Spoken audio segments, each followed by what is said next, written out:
What if the moment you've been working toward isn't ahead of you, but is happening right now, and you simply haven't noticed?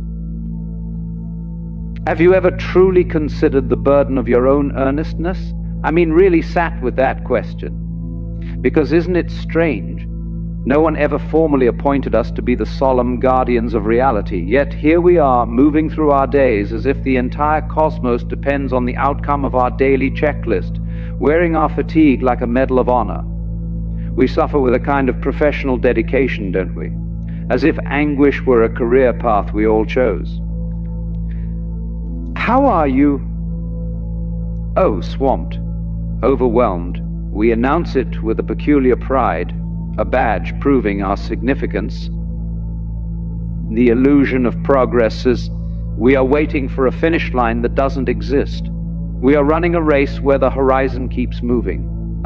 Let me share a recollection. I once observed a person who transformed his entire existence into one long silent examination. Every feeling was cross-examined, every choice was put on trial.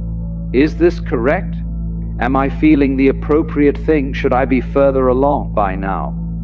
His life became a test he was perpetually taking, and in his mind perpetually failing. He was waiting for a finish line, a moment of arrival where he could finally exhale and just be. But that moment, as you might suspect, never materialized. How could it? The more fervently he chased that horizon, the more it receded. It is like attempting to clutch smoke in your fist. The very effort ensures you cannot hold it, and this, right here, is the peculiar trap I wish to explore with you today. This unchallenged belief that life is, at its core, a puzzle we must solve, that we are projects perpetually under construction, requiring endless debugging, optimization, and repair. The core error. What if the search for a better version of yourself is the very thing keeping you from being whole? But what if that foundational belief is the actual snare? What if all this striving and self-correction is as futile as a fish striving to become better at being wet? You are already immersed in the very medium you seek to master. We must trace the origins of this exhausting endeavor. This state is not our birthright. Observe a very young child. There is no internal auditor reviewing their laughter for efficiency. No metric measures the quality of their wonder. They are simply and utterly immersed in the direct experience of being. Then, slowly, a process begins. We call it socialization, education, maturation. And while these processes have undeniable utility, a potent, subtle message is woven into their fabric. In your current state, you are insufficient. You require adjustment. You need an upgrade. The institutional trap. We have turned wonder into a metric and curiosity into a competition. I witnessed this transformation for years within academic institutions. Eager, luminous minds, brimming with open-ended questions, would gradually harden. The raw curiosity would be supplanted by a fear of incorrect answers. Playful exploration would give way to strategic performance. The system, you see, is exceedingly proficient at this alchemy. It frames reality itself as an endless sequence of assessments, another grade, another degree, another promotion. We internalize this model completely, and thus life transforms into an infinite mountain. Each peak we conquer only reveals a higher, more daunting summit beyond. When I finally reach that plateau, we tell ourselves, then I will find rest. The architect of fear. The ego is a master storyteller, but its favorite genre is tragedy. Yet the root of this compulsion delves far deeper than any institutional curriculum. It is fear, the profound, visceral unease with not knowing, with ambiguity, with the terrifying, beautiful truth that we are not and never will be in ultimate control of the unfolding universe. This feeling is unbearable to the psyche we've constructed. So we build the ego, a sophisticated mental construct that feels like a fragile, separate self, peering out from behind the windows of the eyes at a world perceived as fundamentally other.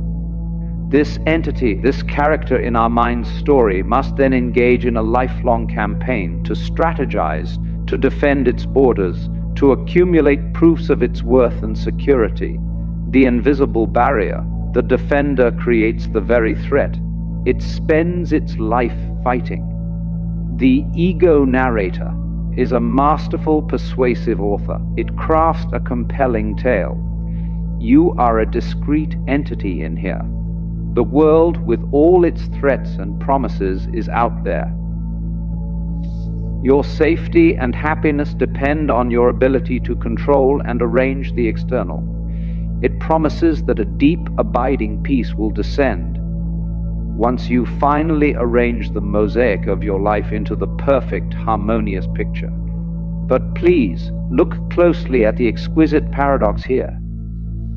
The ego is the very architect of the insecurity it professes to shield you from. It painstakingly draws an imaginary boundary, a line between me and not me, and then exhausts all its resources defending that fictional frontier.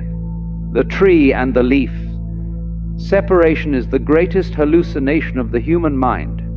Imagine you are a single leaf on an ancient, sprawling tree.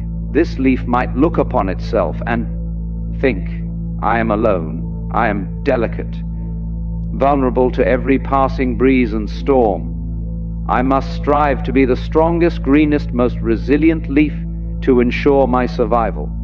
It spends its entire existence in a state of strain and ambition, wholly unaware that it is an inseparable expression of the tree itself. It is fed by the same deep, hidden roots, sustained by the same vast system. Its veins are extensions of the tree's branches. The perceived separation is a convincing, persistent illusion. We have convinced ourselves of our fundamental isolation from the whole of existence, and then we spend our lives in a quiet agony of longing, yearning for a connection, a sense of belonging that we never actually forfeited. The law of reversed effort. The harder you chase sleep, the more it evades you. The harder you chase peace, the louder the noise becomes. This brings us to a counterintuitive principle. The more fiercely you pursue sleep, the more it evades you. The more desperately you clutch at happiness, the more it seems to drain through your fingers. This is not the universe being cruel. It is a profound clue about the architecture of consciousness. When you strive for peace, what is your initial unconscious declaration? It is, I lack peace. Peace is absent from me now. That single thought instantly creates a schism, a gap between your present experience and an imagined ideal state. And that gap, that sense of division, is the disturbance. The seeking manufactures the sense of lack it seeks to fill. The oceans search for water. You are the entire ocean, desperately searching for a single drop of water. Individuals often approach meditation or philosophy as the ultimate self-improvement project. They strive to achieve enlightenment, to attain a state of perpetual peace. But pause and consider the question, awaken from WH at? The most compelling answer is from the dream that you are a separate self that needs to be awakened. The seeker who is searching for peace is, through the very activity of searching, generating the tension that masks the peace already present. The seeker is akin to a finger attempting to touch its own tip, or an eye trying to see its own seeing. The instrument of seeking and the goal of the search are not two separate things. The industry of lack. Self-help promises a future version of you that doesn't exist, to fix a problem that was never there. Our culture has constructed vast industries upon this premise of lack. The self-help section, the personal growth seminar, all are built on the promise that there is a future version of you, superior to the present one. But the future you are straining toward is a phantom, a mental projection. It is a thought you are having in this present moment. The person you believe you must become is a ghost, composed entirely of memory and imagination. The relentless, anxious activity of seeking is the very static that obscures your ability to notice it, is already the silent, ever-present background of your being. The metaphysical treadmill. You are running with immense effort, but the scenery never changes. What if you're already there? You are on a metaphysical treadmill. You are running with immense dedication, sweat pouring, utterly convinced you are traveling a great distance. Yet the scenery never changes. What if the promised destination is a mirage? What if the entire endeavor mirrors a dog chasing its own tail? The furious pursuit ensures the capture never occurs, for the pursuer and the pursued are part of the same system. Life as a melody. Life is not a problem to be solved, but a song to be sung. But if life is not a linear problem to be logically solved, but more a key into a complex improvisational melody to be intimately heard. When you listen to a symphony, you do not impatiently endure the early movements, waiting only for the final chord.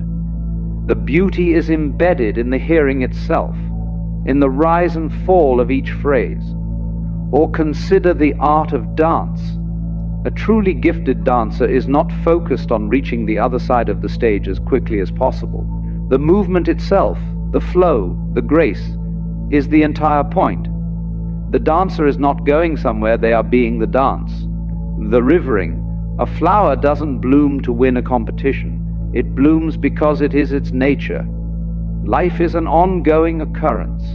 Its meaning is found in the occurring itself, not in some distant result. Contemplate a river. Does the river flow in order to reach the ocean? No. In its own being, the river is simply rivering. It is being fully what it is in each moment, rushing over rocks, swirling in eddies. When it finally merges with the sea, that is not an achievement. It is a natural transformation. Or observe a rose. Does it anxiously compare its color to the rose next to it? It simply unfolds, petal by petal, according to the silent intelligence of its nature. You are the universe. You are not a drop in the ocean. You are the entire ocean in a drop. You are here to express this unique human pattern of consciousness, to participate in this cosmic story without perpetually grading your performance. Your life is not a report card, but we have traded the fluid state of pure being for a chronic state of self-awareness. We have divided ourselves into two, the one who lives and the silent, watchful observer who critiques. This internal commentator is a relentless taskmaster. You should be more productive. You should be happier. This voice steals the only genuine moment we ever possess, the vivid, immediate experience of this praise. Now, a ticket to be here. You don't need to justify your existence. Your invitation to the universe is already signed. When you view life as a participatory song rather than a standardized test, something begins to relax. You do not need to earn your ticket to be here. You do not need to justify your occupancy of this space. Your invitation is eternally current. You are already a member of the cast in this grand, mysterious play. You are an active, integral note in its unfolding symphony. When you look out at the world, it is not a separate you looking at a separate it.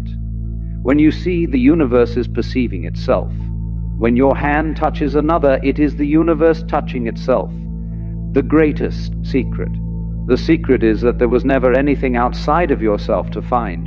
Awakening is not an acquisition. It is not a spiritual graduation. It is a profound realization, a deep seeing through. It is the dispelling of a mirage. The core problem is not that you are unenlightened. The problem is that you are believing the story that you are a separate, insufficient entity that requires enlightenment to be complete. You are that wave upon the ocean that has momentarily forgotten its true composition. You have never been apart from the wholeness of existence for a single instant. The cartographer of separation. The mind creates the disease. so it can sell you the cure. The thinking mind is a masterful cartographer of separation. It draws a conceptual boundary and labels it I, me, self. Everything outside that circle becomes not me, world, other. Having established this division, the mind then proclaims, this me inside the circle is incomplete and needs things from the not me to be happy. It then offers a lifetime subscription to its own services, a stream of plans, worries, and strategies. To fix the problem it has just defined, you are setting down the backpack. You are not the heavy burden you carry. You are the one who has the power to put it down. Imagine a metaphysical backpack filled with stones. Each stone is labeled my past mistakes, my future potential, the person I should become. You had grown so accustomed to its weight you mistook it for part of your own body. And then, in a moment of clarity, you simply set it down. Life continues. Practical challenges still arise, but you are no longer adding that second debilitating layer of judgment and resistance. You are no longer fighting a silent civil war with reality.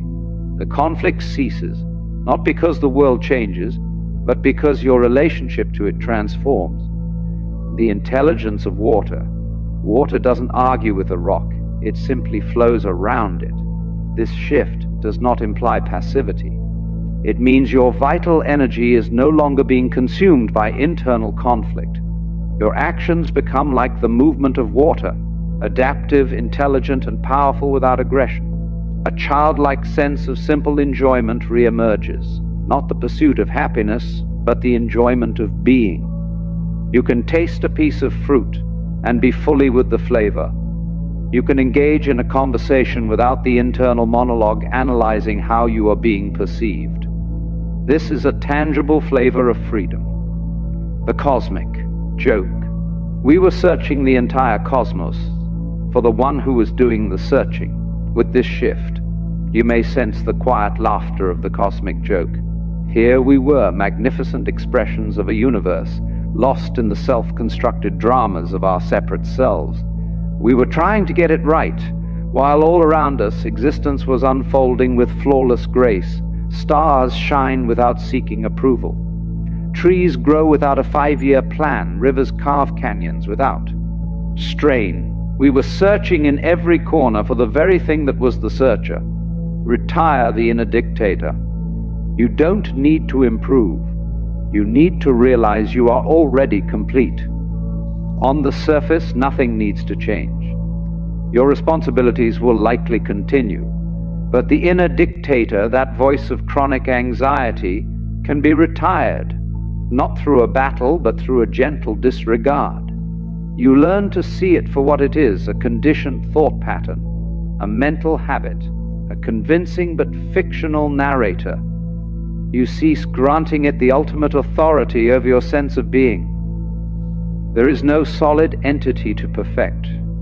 There is only this ever-present, aware, living presence, and it is already whole, right here, in this breath. The prison of thought? The prison was never locked. You were just convinced the walls were real. This is not a prize to be won. It is what remains in the absence of your own self-created disturbances. Happiness is not a destination. It is the natural condition that becomes visible when you stop insisting your present reality should be fundamentally other than it is. Freedom is the sudden, shocking realization that you were never actually in chains. The prison was constructed entirely from thought, from stories you mistook for absolute truth. The final revelation, welcome home, you never actually left. So perhaps we can practice moment by moment, simply being here now, breathing, sensing the air on the skin, hearing the ambient sounds, being aware, not trying to mentally transport ourselves to another time or place, just resting as the awareness that we already and always are. Consciousness itself, experiencing the beautiful form of this particular human life. Maybe this simple, direct being is enough. Inquire directly into your own experience. Notice what is already present when you intentional. Stop trying so hard. Feel the undeniable miracle of being alive, the fact of consciousness right here, right now. There is ultimately nothing to achieve, no new person to become. The great liberating relief is the realization that you do not have to solve the puzzle of being. You can simply be it. Life is not an examination. It is a dance, and you have been dancing all along. So, allow yourself to dance, to breathe, to be fully here. You are the universe having become aware of its own infinite majesty. And that is not just enough, it is everything. Welcome home. The door was never locked because you never actually left. There was and is nowhere else to be. Now, shall we simply rest here together for a silent moment? Nothing is required. Just this.